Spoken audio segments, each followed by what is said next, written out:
Lehavin Mah Shekasuv Behagadah. We need to understand what it says in the Haggadah Shel Pesach. Matzah zu, this matzah, she'anu eichlem, that we eat, al shum ma. Why do we eat it? Al shum, the reason is, shalei hispik v'goymer, there wasn't sufficient time for the dough to become chametz, to become leavened after they needed it. Ki geirshu v'goymer, because they were divorced, they were thrown out of Egypt. And they carried the unleavened doughs on their shoulders, and it did not become chametz because it was baked in the sun. And this is why we eat matzah on Pesach. The Maamar that we have here is a matzah Maamar. And it's the classic discussion. It's a unique Maamar, but it's a classic discussion. Meaning to say, there's a very, very familiar Chassidic form about matzah. And the Chassidic form about matzah is that there is the first day and there's the other 7 days. There's pre-midnight and post-midnight.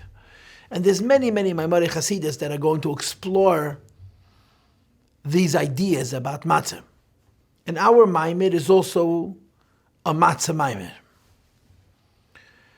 But tonight's class is not a matzah class. Tonight's class is actually a simcha class. We're going to learn the first 11 lines.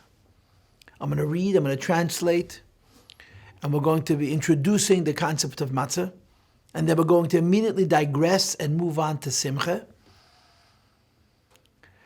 And in Mitzvah Hashem, in the next class, we're going to revisit, we're going to talk about matzah. So, permit me to read and translate and simply explain the 8 lines or 10 lines in Pshutei Shel Mikra without any involved conversations, because we're going to come back to all of these things. And let's move on to the Simcha discussion, which is the topic of tonight's class. So I'll start from the beginning again, if that's okay with you. Lehavin Mah Shekasuv Behagadah, we must understand what it says in the Haggadah Shel Pesach, Matzah zu she'anu eichlem. We eat matzah. Why do we eat matzah? And of course, the obvious question is, what do you mean, why do we eat matzah? Because God Almighty said, HaKadosh Baruch Hu said we should eat matzah. That's why we eat matzah. And of course, all of us know the answer, because there's a number of different commandments about eating matzah. And we're asking, matzah zu she'anu eichlem, the matzah we're eating represents which commandment of HaKadosh Baruch Hu, which of the mitzvahs that Hashem gave us is in Mitzrayim is the basis for the matzah, the mitzvah of matzah we do nowadays. Al shum ma, why do we eat matzah? Al shum shalei hispik v'chulu ki gershu v'chulu. The mashma. So the Rebbe immediately asks a question. Since it says in Siddur that we eat matzah because we were thrown out of Egypt before the dough could rise, and it remained chametz, unleavened matzah, it's implicit, ha'ilu leigur, sure the Jewish people were not thrown out of Egypt. And of course, if they were not thrown out of Egypt, they would have left slowly. And if they had left slowly, v'hispik lahachmis, there would have been sufficient time for the matzah, for the dough to become chametz. And by the way, this is what's going to happen when Mashiach comes, like it says in Chassidishe Parsha chapter 31, that leib b'menusa telecha. The Mashiach's coming, we're going to go slowly, because we're not going to be running away from the Ra within ourselves, as the Alter Rebbe explains. So the question becomes, had we not been kicked out of Egypt? Had we walked out of Egypt slowly? In other words, if when Yidden left Mitzrayim 3,000 and whatever number of years ago, we were ready for the Geulah, and we didn't have to run out of Mitzrayim to escape ourselves, and we would therefore have gone out of Egypt then, slowly and deliberately, does that mean that Hayu Eichlem Chametz, we would have eaten Chametz? In other words, is matzah connected only to the fact that we ran out of Egypt, we were thrown out of Egypt, versus going out of Egypt in a deserved way, in which case we would have eaten the chametz? Is that a fact? That's the question. Says the Rebbe, we already know the commandment. But also, when the Jewish people were still in Egypt, and they were told about the mitzvah of Korban Pesach, they were told that the Korban Pesach, the Paschal offering, must be eaten, need be eaten, together with matzah and maror, so there was an explicit mitzvah that they should eat matzah and maror. In other words, on Reish Chedesh Nisan, in the year 2448, God Almighty said to Moshe Rabbeinu, HaChedesh Hazel Lachem, and then he told him, V'yikru Lahem, also l'Chedesh Hazeh, V'yikru Lahem ish, sela veis aveis, sela boyes, on the 10th day of that month, they should all take a sheep and tie it to their bedpost and wait for the 14th day, and so on, and bring a carbon Pesach. And there was an explicit mitzvah to eat matzah and maror with the Pesach. So we already had a mitzvah of eating matzah before we left Mitzrayim. Why are we arguing? Why are we questioning why we eat matzah and arguing that it has to do with the way we left Egypt? It's an explicit pasuk in the Torah that Hashem told us to eat matzah before all of those events of leaving Egypt and leaving in a hurry and carrying the dough and it not becoming chametz and so on. V'gam, the second part of the question is that l'deiris nitztavu, we were commanded in the Torah for all generations that shivas yamim se'er li'yamatzei b'vateichem v'gemer. For 7 days not allowed to have chametz. And b'chol meish v'yiseichem teichlu matzahs. And for 7 days we eat matzahs. So again the question is, what do you mean, why are we eating matzah? First of all, we're told to eat matzah with the carbon Pesach. Second of all, we're not allowed to eat chametz for 7 days. We have to eat matzah for 7 days. So those are the reasons we eat matzah, and they have neither of those things have anything to do with the way we left Egypt. One is a mitzvah of HaKadosh Baruch Hu to eat the carbon Pesach with matzah while still in Mitzrayim. The other is that for 7 days you're not allowed to eat chametz. And if for 7 days you're not allowed to eat chametz, you obviously are going to have to eat matzah. And neither of these ideas have anything to do with the fact that we ran out of Egypt and therefore the dough didn't have a chance to rise and we're eating matzah to commemorate that.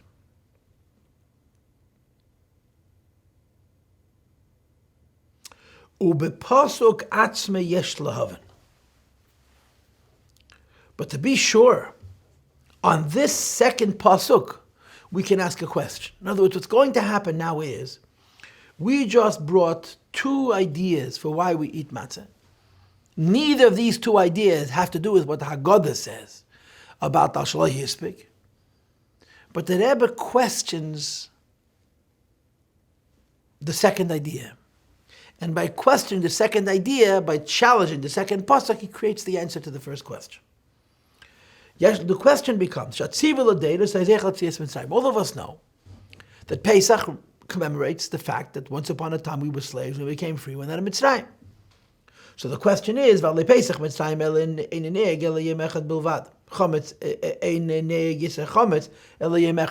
year, in the year 2448, chametz was only also for 1 day. So if we're eating matzah, and because we're not eating chametz, to commemorate the fact that when we left Egypt we didn't eat chametz, we ate matzah, so Pesach should be now also only 1 day. So now the Rebbe answers the second question, and the answer to the second question gives context to the first question. In the teretz is, the Pesach Mitzrayim einei ne'egel yom echad. To be sure, the original Pesach was only for 1 day. And that's why they were baking chametz. And had the chametz actually materialized as such, Pesach nowadays would also only be 1 day. V'lachein, and this is what the Haggadah is talking to, the dafke, specifically ki gershu, because we were thrown out of Egypt. In the year 2448, even though they were allowed to eat chametz, they ended up eating matzah for 7 days, because there simply was no chametz. And the Rebbe says, "V'kein kosav hamizrachi v'pashas rei pasuk ki chipazan yatzasa." And therefore, v'af al pikei, nevertheless, hatziva shaladedis zayin yom, we were given a mitzvah for 7 days to eat matzah, which are ve'im zeichel yitzias Mitzrayim, to commemorate our exodus from Egypt. So what the Rebbe is saying is like this: we were given a mitzvah to eat matzah for a day. We ended up eating matzah for 7 days because we had no chametz, because the dough didn't have a chance to rise. So matzah zu she'anuich. Nowadays we're eating matzah. Why? And the question really is, why are we eating matzah for 7 days? Why are we not eating matzah only for 1 day? And the answer is, Al Shum Shalei Hispik. So the logic is, Pesach should really be 1 day. Pesach is 7 days, not because Hashem commanded us to eat matzah for 7 days. Hashem commanded us to eat matzah only for 1 day. Pesach is 7 days, because as it would turn out, we would eat matzah for 7 days. So to say it in classic language, you have matzahs cheva and matzahs reshus. We were commanded to eat matzah for a day. We ended up eating matzah for 7 days. And by the Haggadah Shel Pesach, we ask this question, Matzah zu she'anu echel. I'm eating a piece of matzah. Is it commemorating the matzah's mitzvah of the first night? Or is it commemorating the matzah's reshus, which we ate for the remaining 7 days? And the answer is the matzah's reshus we ate for 7 days. Now, of course, you can question that as well. And we'll find out what our Maamar has to say about this. And of course, as you probably already know, there are innumerable other Maamar that also discuss this question. And then the Rebbe immediately says, Lehavin Mah. So in order to answer or to explain better the point that we just concluded, in other words, we already have an answer, we have a question and an answer. But of course, we want to understand this answer better. Therefore, it becomes necessary to understand Inyan Achilas Matzah. The meaning of eating matzah, what does it represent, why do you eat matzah, and so on. Says the Likutei Rebbe, Yesh lahag deminyan me'edim l'simcha. This requires that we preface first by discussing the concept of that moyed, that means a special time, a time of Yom Tov, a time of simcha, of joy. She'iker ha'me'edim u'bechinas ha'simcha, a holiday's neshama, a holiday's pnimius, is the concept of joy. Okay, as the Pasuk says, V'samachta b'chagecha, on Yom Tov, you're supposed to have simcha. So when we study joy, and when we study the link between joy and Yom Tov, it will set up our understanding the relationship between Matzahs and Pesach. Sha'az, what is Yom Tov according to Kabbalah? Huzman gilim eichen de'ema. It's a time of revelation of Bina. And because on Yom Tov, the time of revelation of Bina, that's why it's time of Simcha. Then in Mah Shekasuv Behagadah, in the language of Halal, it's Moishi v'yakeres habayis. When you return or you settle the yakeres habayis, ema bonim smeich. There is a joy that has to do with the relationship between the mother and her sons, between Bina and the Midas. That's what Yom Tov is. Yom Tov is Bina. Now, the concept is as follows.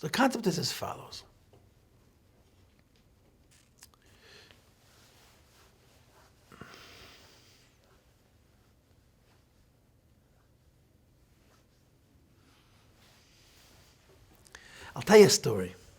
A story is always good. I'm not going to say the name of the person, but the story I heard from the person himself. And anybody who knows this person knows that this is not at all exaggerated. This is actually a true story. There's a Yid I know who's a sweet Yid. He's a tzaddik Yid, a very simple man in his own perception of self, but he's incredibly erlich. You know, the word erlich that they used to use 50 years ago, which needed no further explanation. Erlich meant frum, and erlich meant nice, and erlich meant honest, and erlich meant humble. He's an erlich Yid. And he happens to be a chef by profession. And he told me that he had the schus to cook for the Rebbe. I think it was after the stroke, but it was certainly after the Rebbetzin passed away. And first of all, it was the biggest secret on the planet. No one was allowed to know. Second of all, he needed to cook in the Rebbe's house. He went down to the basement. And third of all, he said the first time he cooked, the food burnt. And there was no explanation. Just it didn't go easy. The end of the story is he was brought back a second time to prepare food. He knew how to prepare pucha, which is something that Rebbe needed because it was very easy for him to chew and to swallow. And the regular cook didn't know how to prepare it, so he had the schus to cook for the Rebbe, and the second time it worked out, so it gelungen. So this is the story he told me himself. I heard it from him directly. And he's told the story, it's not like he keeps it a secret. That he said it was a day later, after he cooked the Rebbe's food, or 2 days later, and this is his words, I had a Yom Kippur moment. Now, when was the last time you had a Yom Kippur moment? Huh? Yom Kippur was 5 months ago. Did you have a Yom Kippur moment on Yom Kippur? But this is the kind of Yid he is. When he says a Yom Kippur moment, that's as simple as that. He had an incredible Seiderus Tshuva. That's what it means. In other words, this is a Yid who, when he comes to Yom Kippur, he does Tshuva, metanemis. He connects to Elokus, like Chassidishe, of course, talks about Rosh Hashanah and Yom Kippur, that it's a special time And because it's a special time, it arouses special inspiration and opportunity. So on Yom Kippur, a Yid has a Yom Kippur moment, and he had a Yom Kippur moment in the middle of the year. So he tells me I went with it. He felt this Hisayrus. He didn't say, well, I got to go cook somebody lunch. He took this Hisayrus Tshuva and he used it. And he met the person who was responsible for the Rebbe's food a day or two later. And he says to him, the Rebbe ate my pucha on this and this day and this hour. He says, yeah. He says, how do you know? He says, because I got a Yom Kippur moment. The Rebbe ate his food, and at the moment that the Rebbe ate his food, he had a Hira Tshuva. It's a moedin dikamais. It's an incredible story. It's a moedin dikamais. It's a Chassidishe Parsha. But okay, now why am I telling you the story? I'm telling you the story because Yom Kippur happens once a year. Achas Bashana, Yud Tishrei is Yom Kippur. But you can have Yom Kippur on another occasion.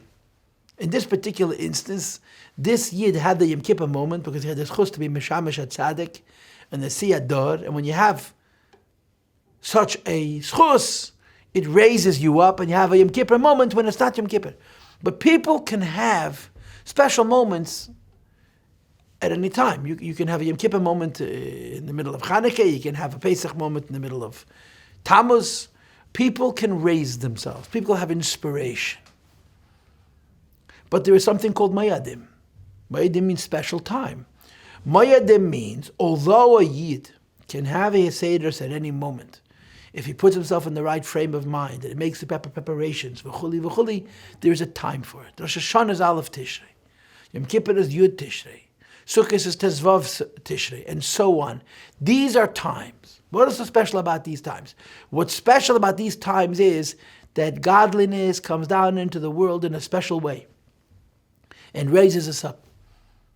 Because first of all, there's a higher godliness present in the world that raises us up. And second of all, the godliness which is higher, that comes down into the world to raise us up, has a particular flavor. On Rosh Hashanah has to do with Melucha, on Yom Kippur has to do with Tshuva, on Sukkot has to do with Simcha and Achdus and Parnasa, on Pesach has to do with Geula, on Shavuos has to do with Torah, and the Chanukah Purim has to do with Mesiras Nefesh and so forth. So there's Mayadim, in the Chumash and Bereshis, Mayadim. Mayadim means special moments in time when there's higher revelations. And according to Kabbalah, every Mayad is a different circumstance. In other words, the world on a regular day lives from Malchus. On Chanukah and Purim, Malchus is raised up to Madrega of Nehi. On Rosh Chodesh and Chol HaMoed, Malchus is raised up to Chagas. On Yom Tov, Malchus is raised up to Bina. On Shabbos, Malchus is raised up to Chochmah. And on Yom Kippur and on Shavuos, Malchus is raised up to Keser.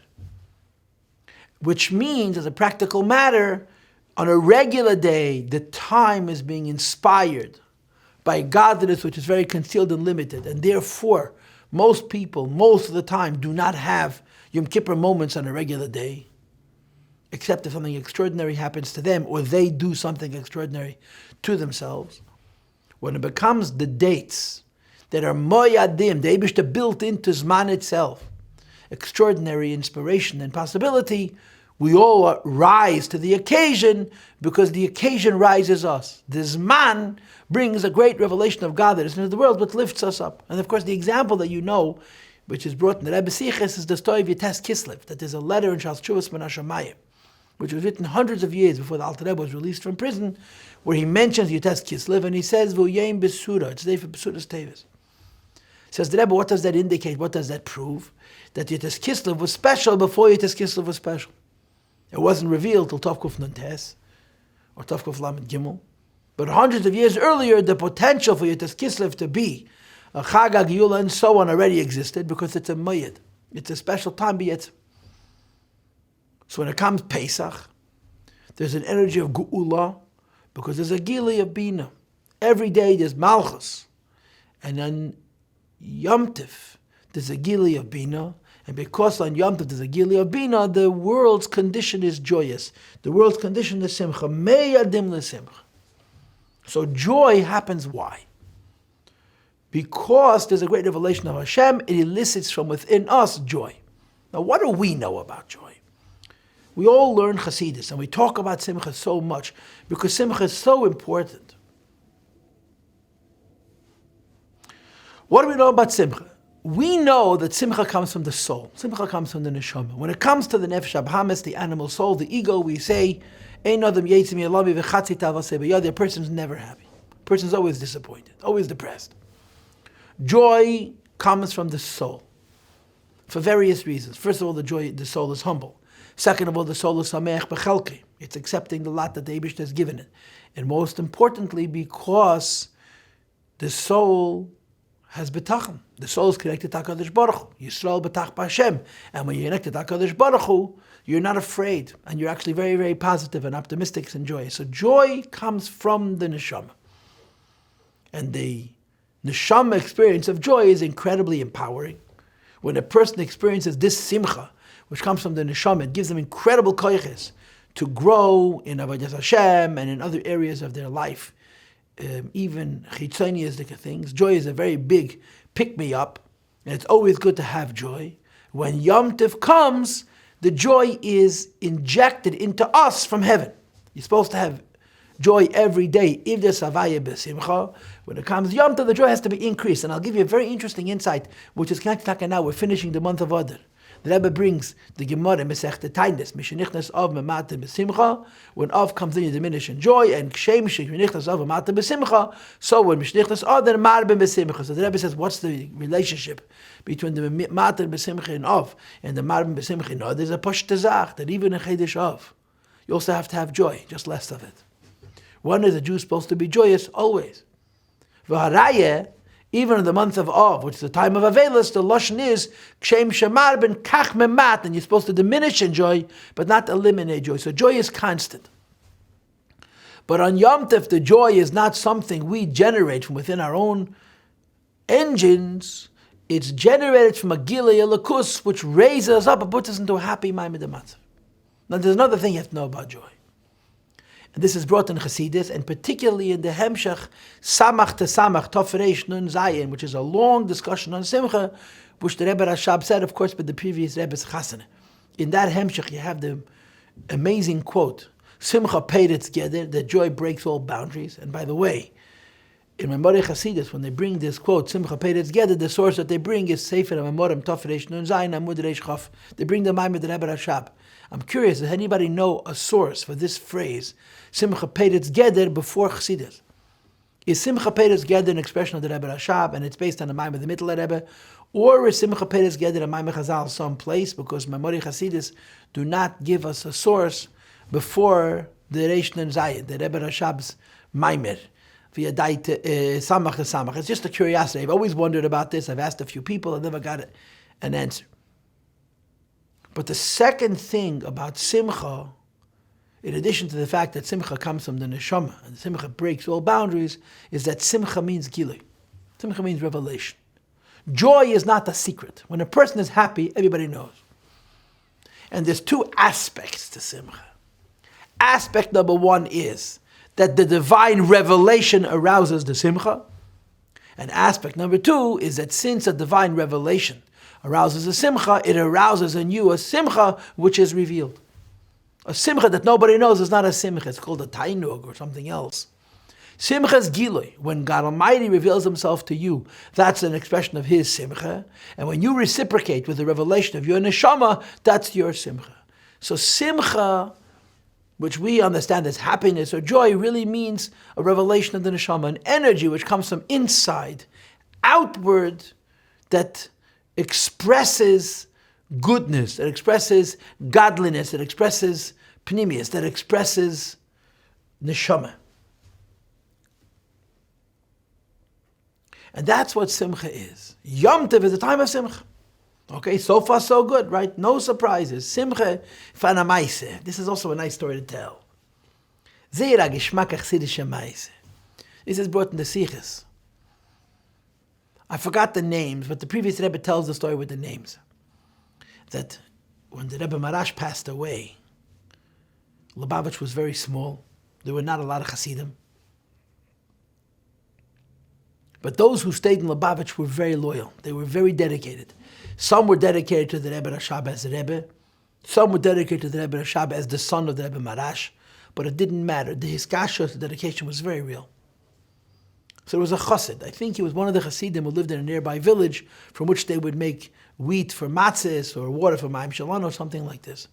He walked into the Rebbe Rashab Erev Yom Kippur in the morning.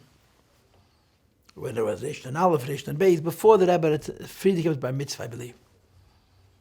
And the Rebbe Rashab was sitting and learning Kabbalah, that's what he was learning. And this chassid walked in very freilich, and he said to the Rebbe Rashab, give me lekach. It was Erev Yom Kippur, and he asked the Rebbe Rashab for a piece of lekach. Now you should know that Rabbeim did not give lekach. The only Rebbe who gave lekach to the chassidim was our Rebbe. In the Lubavitch in those days, the one who gave lekach was actually the Rebbetzin, the Rebbe's mother, Rebbetzin Divke.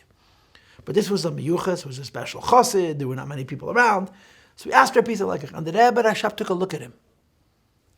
And the meaning of the look was like, it's Erev Yom Kippur, and we're getting ready for Yom HaKadosh, and we're so serious, and we're so focused, and we're so involved in tshuva, what are you so happy about? So all of those words were included in that look. So the chassid said to the Rebbe Nishmas Yedin, Mir hazayin soldaten, he said. We are soldiers. Uns hat men gelernt, we were taught, as Erev Yom Kippur bis halben Tag is freilich. That Erev Yom Kippur, for the first half a day, you're supposed to be happy, and the second half a day, you're supposed to be bitter, meridus.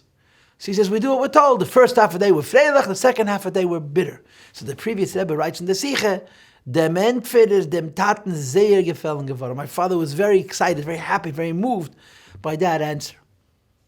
But simcha is by definition, a demonstrative or a demonstrated expression of neshama, which everybody sees on the outside, and it's positive, it's energy, it's positive.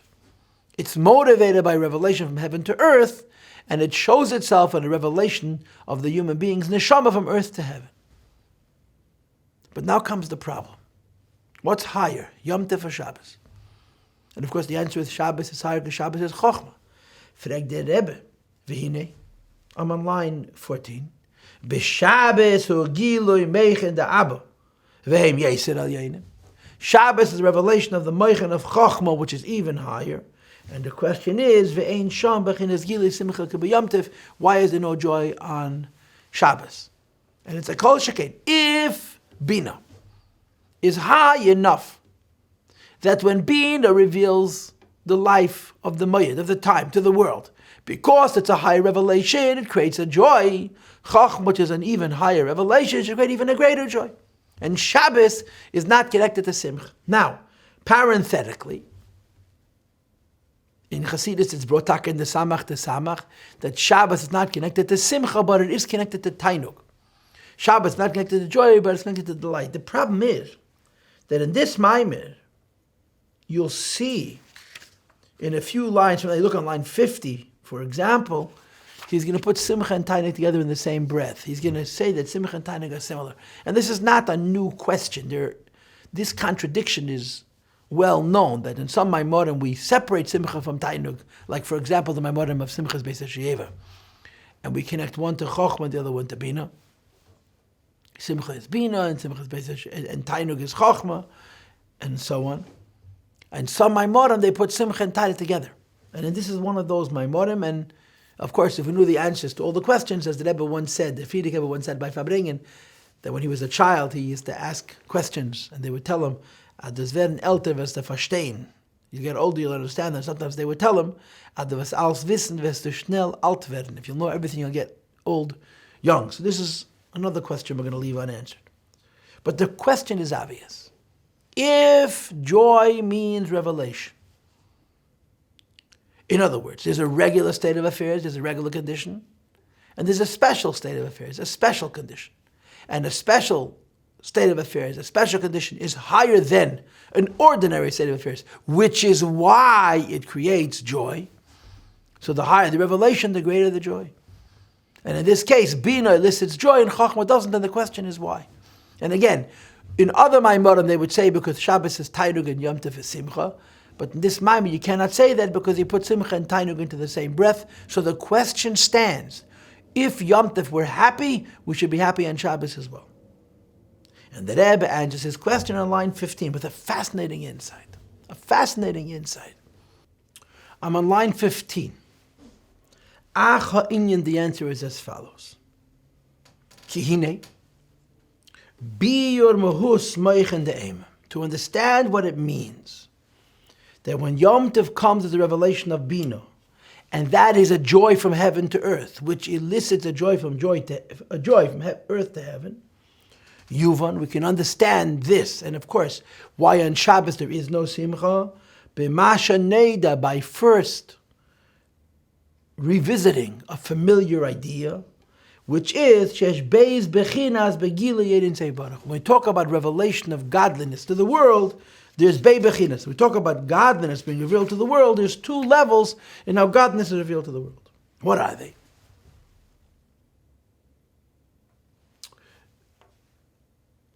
Let me pause.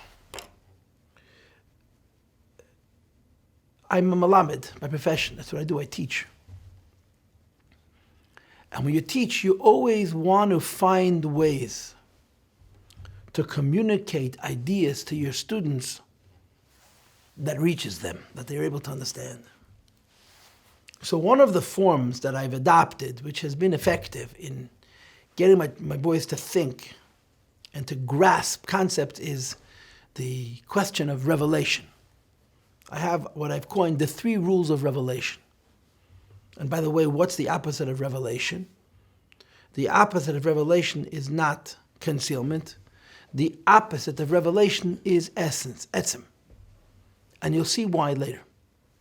I tell my students the revelation has 3 worlds, 3 rules. There's 3 rules to revelation. Number 1, there has to be a revealer and a revealee. It has to go from point A to point B. If you're the only being in the universe, there's no revelation. Revelation has to come from one to the next. And in Hebrew, it's zulas. You can't reveal without a zulas. Number 2, when the flow goes from principle A to principle B in the scheme of revelation, principle B needs to receive it, needs to get it. Because if principle B doesn't get it, it isn't revealed. And this leads to principle C. And principle C is that in order for the revelation to go from point A to point B and be received by point B, who determines how much will flow from A to B? Who determines how much Reuven is going to give Shimon? And the answer is the Makabel and not the Mashpia. The Talmud dictates to the teacher what he can teach. Not the student dictates to the teacher what he can teach by telling him what to teach. The student dictates to the teacher what the teacher can teach based on the student's limitations. In other words, revelation is always tzimtzum. When there's a hashpah, when there's a flow from Reuven to Shimon, what reaches Shimon is less than what Reuven has, because revelation means Shimon gets it. Revelation means Shimon exists. Revelation means Shimon gets it, and therefore revelation means Shimon determines how much Reuven can give. Which is why you have in Maamar Chassidus what's called in the Maamarim Klal Gadol, a great principle. You do not have too many Klal Gadol's in Chassidus. This is one of the Klal Gadol's. Kol Gilui Legabe Azulas is Helam Ha'atmi. When Reuven gives something to Shimon, and Shimon receives it, it's hiding etzem. It's hiding what Reuven is by himself, because Shimon is able to receive it. And of course, what's the opposite of revelation? Etzem. What's etzem? Etzem is translated in English as essence. What is essence? Essence is translated in Hebrew as etzem. What's etzem? Essence. Nobody knows what the word means. So I want to tell you my definition. The meaning of the word etzem is the opposite of the meaning of the word revelation. Etzem means anything in relationship with itself. Gila means anything in relationship with another, and etzem means anything in a relationship with itself. So if Gila means you receive it, etzem means you don't receive it. And if etzem means you don't receive it,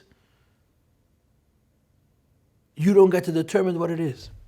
Therefore, Giloy is tzimtzum, and etzem is not tzimtzum. And again, the second part of that klal gadol that I mentioned earlier is Gila legabe azulus helam ha'atzmi. And kol Gili ha'atzmi is helam legabe azulus. When one reveals to another, it has to hide the level of godliness which exists in relationship with itself. When one reveals godliness called etzem, in other words, when one reveals godliness as godliness exists in relationship with itself, the other cannot know it.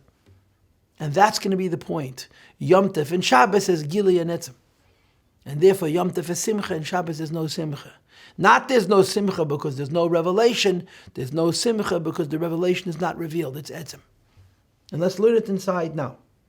It says, the Rebbe, yesh beis, bechinas gilui and seif baruch. Well, there's two kinds of revelation of godliness.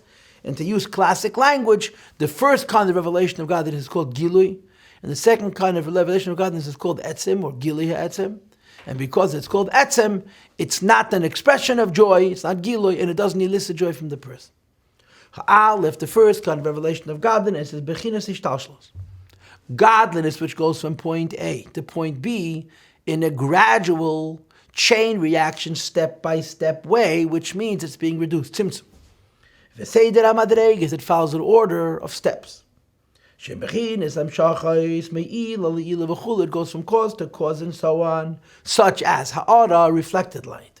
V'ha'ara, the ha'ara v'chulu, and a light which is reflected from the reflected light, and of course each step diminishes the light more and more, and that's why it's revealed to lower and lower recipients.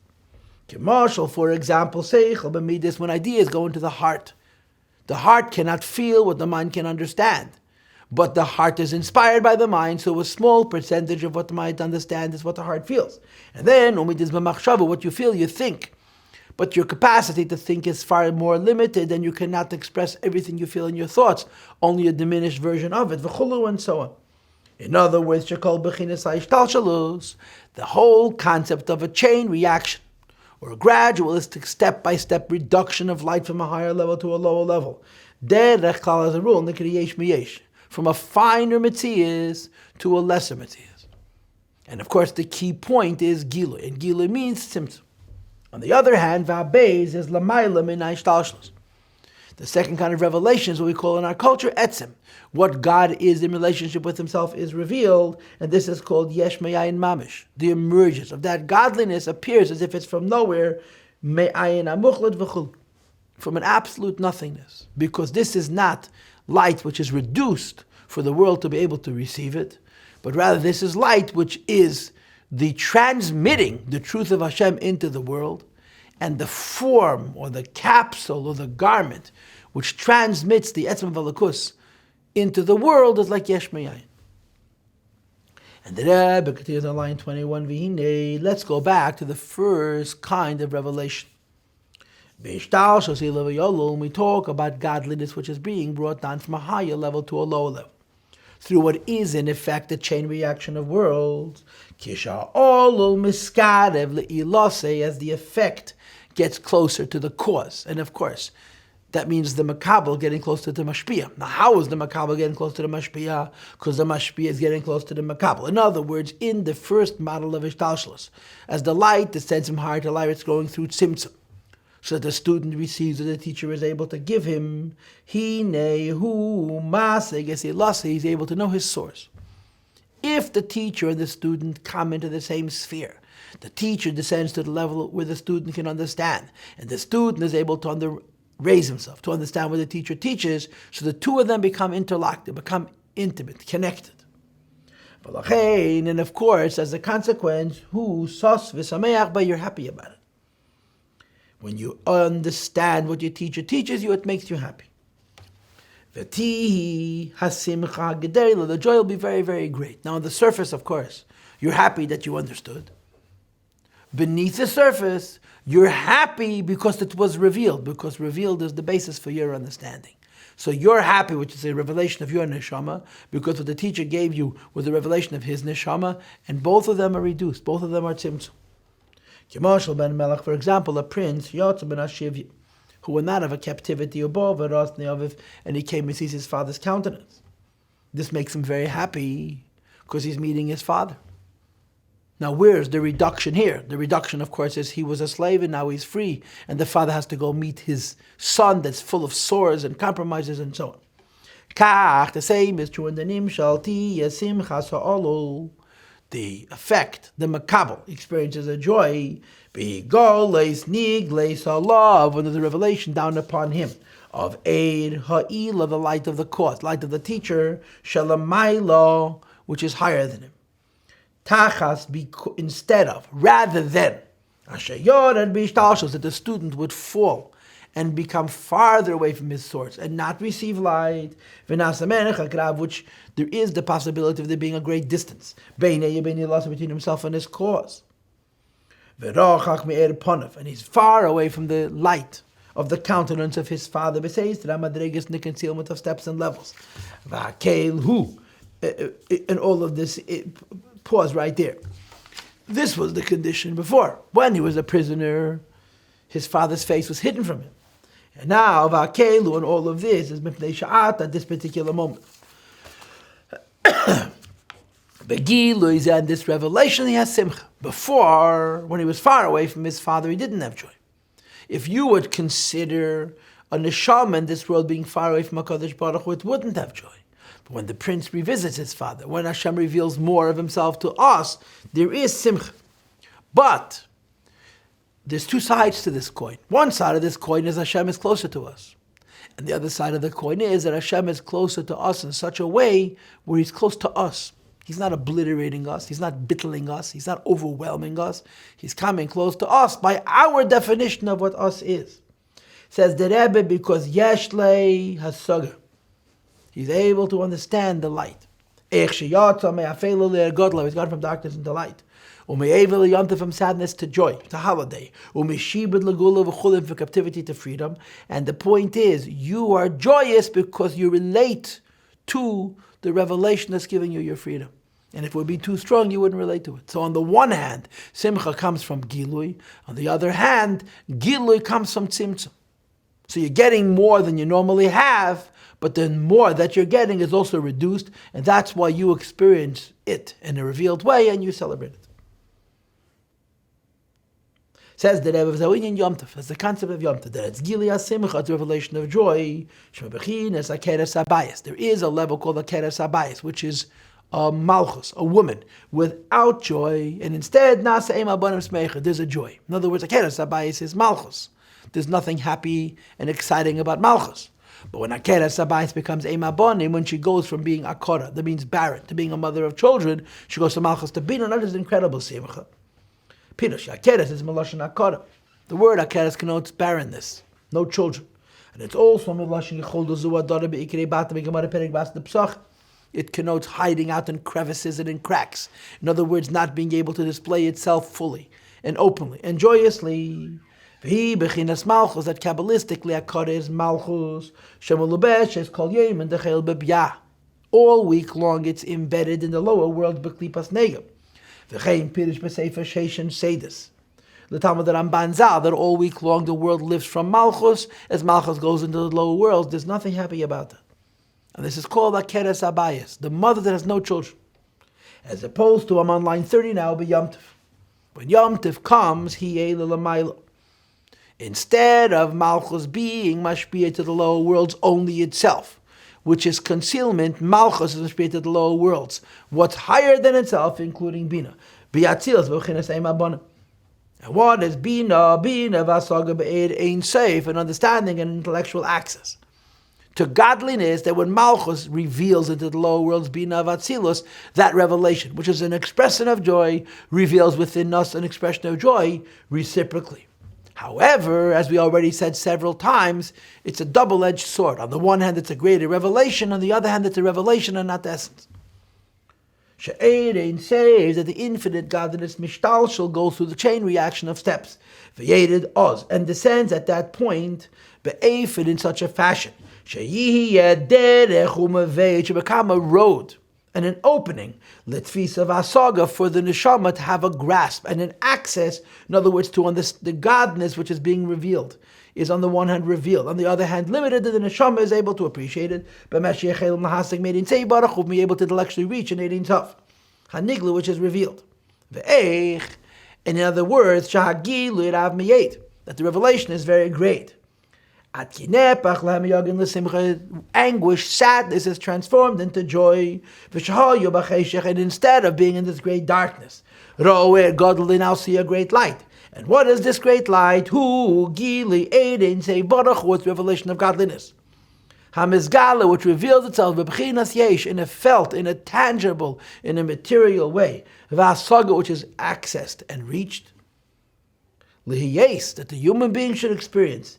Eze tfisa v'asaga, some grasp, some access be'er pnei melech, in the light of the face of the king, hamazgala oz, which is revealed then. And the key here is that although you're seeing the face of the king, you're not relating to the face of the king. You're relating to er pnei melech, the light of the face of the king. And because it's the light of the face of the king you're relating to, you're experiencing it in a revealed way. And on the one hand, that's a great revelation for you. On the other hand, it's helam ha'atzmi. It's not the whole truth. It's only the revealable truth. We have analogy. All of us have learned enough Chassidus to know that if you want Atzmus, you have to be in Neshama B'guf in this world, because that's where Atzmus is. Gan Eden is incredible, but it's only Giluyim. That Shem Mesaynegez Be'elam Hazba, Miziv HaShchina, in Gan Eden there's only the ray of Shchina. The Tachas HaYesim L'Beshet B'guf HaGashmi, rather than being in a physical body. Where? V'nifred the Neshama, it was separated from the Endeavor, was in a state of darkness. Now when the Neshama returns to Gan Eden, V'olslo B'ker Chutzpah returns to its source, from which it was hewn. Shemitzanegez beGan Eden, the Elyon has delight in the higher Gan Eden. V'nenes miziv v'chulu, enjoys the rays of light. Hanav v'tainug nifla, it's a delight and incredible pleasure. So in Gan Eden there is the equivalent of simcha. Now he uses here the word tainug, and like I told you in my introduction, that in this Maamar we don't really separate between tainug and ratzon, simcha. Although other Maamarim, including the Samach Creation and Zion, do. And therefore the Rebbe says the pleasure of Gan Eden is the equivalent of the joy we're talking about. And that's what the Pasuk says, that God gives to those he loves, yesh. In other words, Shem is Gale Eidin Sof, godness is revealed to them, but Bechinas Gilu in a revealed state. Pardon me, Bechinas Yesh in a tangible state, in a felt state. Lies has so good tfisa, there should be a reach and a grasp. La neshama, to the soul, is to benefit from the ray and the light. The Hainu, in different words, shesh hasaga v'avona, there's a certain access and a certain understanding, how and why, sheyotzam efel godlu went from darkness into light, v'chulu, and so forth. So Yom Tov, you're experiencing revelation. Revelation's great, revelation's wonderful. But although on the one hand revelation is great, revelation is also a reduction. And he gives another form, when Mashiach comes, we're going to cross over the river and we're going to have great joy. So he's going to translate the river as Bina. Peter's been nada yetzim eidin shul Bina. The river is only Bina. Which is what happens when you go to the Beis HaMikdash. You're going Aver. You're going above the river. You're going to the Madrega of Bina and not higher. It's the source of joy. So joy means a greater revelation, which arouses within you a reciprocal revelation, which is your joy. But it cannot be the essence, because the essence is the opposite of revealed. Says the Rebbe, line 41, that's what happens when Bina is revealed. That Bina el Mabaga Neiden Elyon, Gili Tainek and Neshamis, and the Rebbe says the last two words, Lefi Hasagas. The revelation of God reaches you on your level. That's what makes it revelation. If it's a revelation of God based on God's level, then it's not revealed to you at all. Line 42, Avol. There's another situation. And what's the other situation? Mechen de Abba. Chachma. And Chachma is a Chachma me'ayin timatze. In Chachma emerges the ayin itself. Ayin nikre mash eini musig. We're dealing with what we call in Hebrew essence. And again, I translated earlier, the meaning of the word etzem or essence means godliness that exists in relationship with itself. The truth of godliness. And when one experiences the truth of godliness, in their experience it's like yesh me'ayin. And it's not revealed. It is much higher than understanding and reach. Dahainu, in different words. Godliness is revealed. But we had this before, of course, in the bottom of the previous page. But the first type of revelation of godliness, the second type, not a revelation of godliness, which is a reduction, but a revelation of godliness where the essence itself is coming down. Shem is Gala that it reveals. The Hainu this means Shem is Gala that it reveals. Bechinas Eidin say Baruch. The infinite lights of godliness. Madaleis Machshavos Fisachol, no kli can hold it. V'leinitin lahanas be, you can't have a delight in it because it can't be felt. And nevertheless it's experienced. Me'acha she'ein sham shmut fisa v'asagi, you can't grasp it and you cannot manage it. And therefore from Chachma there's no simcha. Not because Chachma is less than simcha, but Chachma is more than simcha. Says the Rebbe, V'inyan Gili Zeh, when this higher revelation takes place, when the revelation of godliness, which is called higher than Ishtalshlos, emerges, Hu Bitl HaSaga.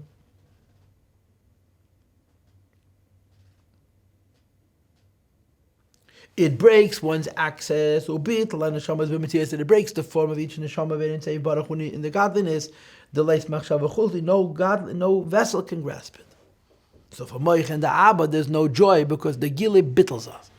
And when the Gili bittles us, it's in effect not a Gili.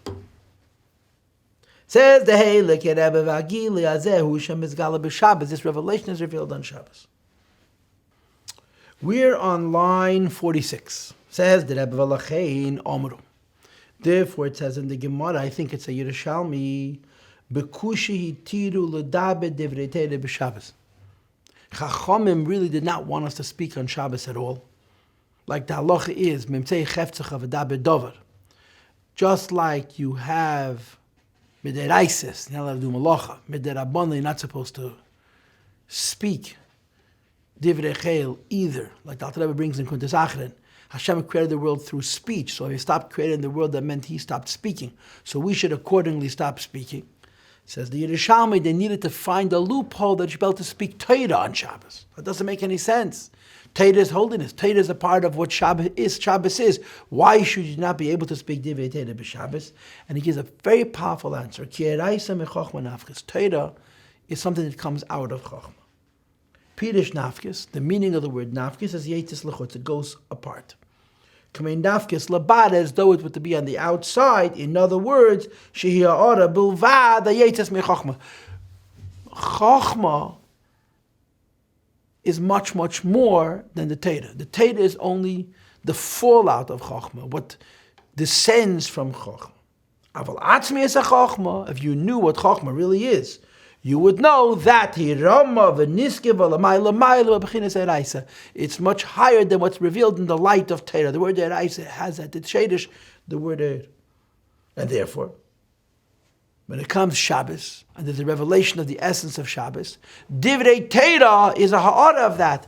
Divrei Torah is less than what Shabbos is, and therefore, b'kushi yetiru l'daber. Why would you speak words of Torah if you're standing on a place where you're not revealing a light of the essence, but that the essence itself is available? Says the Rebbe on line 50, U'begilu zeh lei shayech simcha v'tainuk.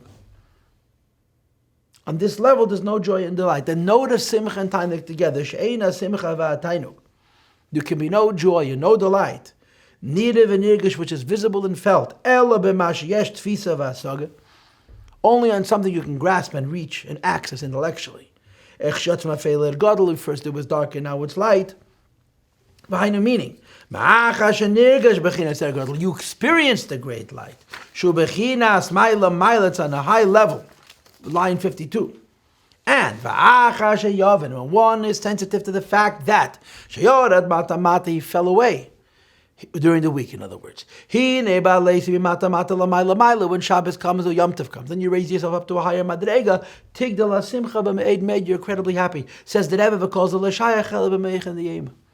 joy is revelation. From you to God, then from God to you. This is only true on the level of Bina, which is whether it's a revelation on the one hand and it's a tzimtzum on the other. Shetakesh o gili yerin sof. It's a revelation of godliness, but it's bebechinas yesh v'hasaga. How the godness is revealed on a level which you can touch and relate to. It's above my station, but it's revealed to me in a way that reaches me. So the Rebbe says on line 56, that's not what happens on Shabbos. Shabbos is etzem, and etzem is the opposite of gili, so there's no simcha. When there's the revelation of chochma, shem bechinas gili, which is the second kind of revelation of Ein Sof, and what is the second kind of revelation of Ein Sof called etzem? Godliness as it exists in relationship with itself is brought forward. It's not reduced to our level. Gili etzmi is hel magabi azulas. Either we don't get it, and if we do get it, it's because we're becoming one with the etzem, and there's no room for simcha. That Mashalamayla it's a revelation of the essence of godliness. Godliness that exists in relationship with itself, which is beyond one's reach. Sham leishayach ma'ilo mataklal. You cannot speak about higher and lower and closer and farther. In other words, Omaylo matashavin. If it reaches you no matter how low you are, And if it doesn't reach you no matter how high you are. Darkness is like light. On the one hand, darkness does not cover it up. And on the other hand, the greatest light doesn't have it as well. And he makes a very beautiful insight. It says, like darkness, like light. It's supposed to say, darkness is like light. And of course, the point is, just like darkness is like light, light is equally like darkness, meaning to say, everybody has it, and nobody has it. Says the Rebbe, the reason it says like darkness, like light, even though it should say darkness is like light, says the Rebbe, saying that darkness is like light is not sufficient. Because darkness like light means to say that the lowest person also has the revelation of Etzem. That means to say that as low as you are, you experience Etzem. By having two chafs, bishnei chafin, with two chafs, mashma indicates that on the one hand, that the lowest levels also have the light because darkness doesn't cover over. Even the lowest levels you have Etzem. But the opposite is also true. That no matter how much is revealed, it's considered like darkness. Compared to Hashem, the greatest light is also nothing. The highest level of Keser, the highest revelations in the presence of HaKadosh Baruch Hu are black. So when you have the revelation of that essence, it's not a revelation and there's no joy. Line 65, and now that we understand what happens on Shabbos, and why on Shabbos there's no joy, we don't say that that's a bad situation. To the contrary, we say, Yoshes Cheshech Sisrei, that in the darkness is hidden the essence, the mystery, the secret of HaKadosh Baruch Hu. It's not revealed, it doesn't create joy, but it's higher than it. She'ein sham Gilead v'Gilead Saga. What's revealed is not on a level of revelation, which can create revelry, joy. Ela bitla saga, when the essence is revealed, it bittles you. There's no possibility to have joy and delight. Begil in a revealed way. Bechinas bittel zeh, of this bittel me'achat leis machshava chulu, because you're not really grasping it. Says the Rebbe, that's not called an ascent, it's more than an ascent, or less than an ascent. There's no change of condition. The essence is revealed means either you don't have it at all, or you have it no matter what. That's not called change, that's not called modification, that's not called growth, that's not called evolution. And that's why it's not simcha. Now, of course, we're skipping the next 10 lines, which includes also the kitzur. Okay? We begin Perek Beis on line 77. Vizehu, which explains what the pasuk says, Shmartem es Shabbos. Shabbos needs a shmira ki kedesh he. Shabbos is holy. And according to Kabbalah, kedesh goes on chokhmah, it's a zeir. He biyatzma, she, as she is alone. He bechinas kedesh elyon, his supernal holiness. This kedesh and kodesh with a vav. Kedesh means chokhmah. Bechinas chokhmah. Meichen the Abba Shemizgala b'Shabbos. And Shabbos is the revelation of chokhmah. And that means Shabbos is kodesh, holy means removed from the world. But the celebration, the joy of the revelation isn't there because there's no revelation. To the contrary, the etzem is revealed. Line 79, Mashenkin, Yom Tov Nikra Mikra Kedesh. Yom Tov is called calling holiness. It's not holiness itself, it's just a kriya. In other words, only a ray, a light, a shine from the supernal holiness, which is chokhmah. In other words, that the lowest level of chokhmah is hidden within bina. And as a result, Yom Tov has simcha. So the point is, Shabbos we're not joyous because it's too intense. Yom Tov we're able to be joyous because the intensity is less. Whispers the Rebbe in your ear, but you should know the lesser intensity of Yom Tov comes from Shabbos. And Mitzvah you'll see in next week's Shir that that's what the matzah is. To create a tool for the Gili of Simcha and Yom Tov. In other words, Shabbos in its reduced state is actually revealed in Yom Tov.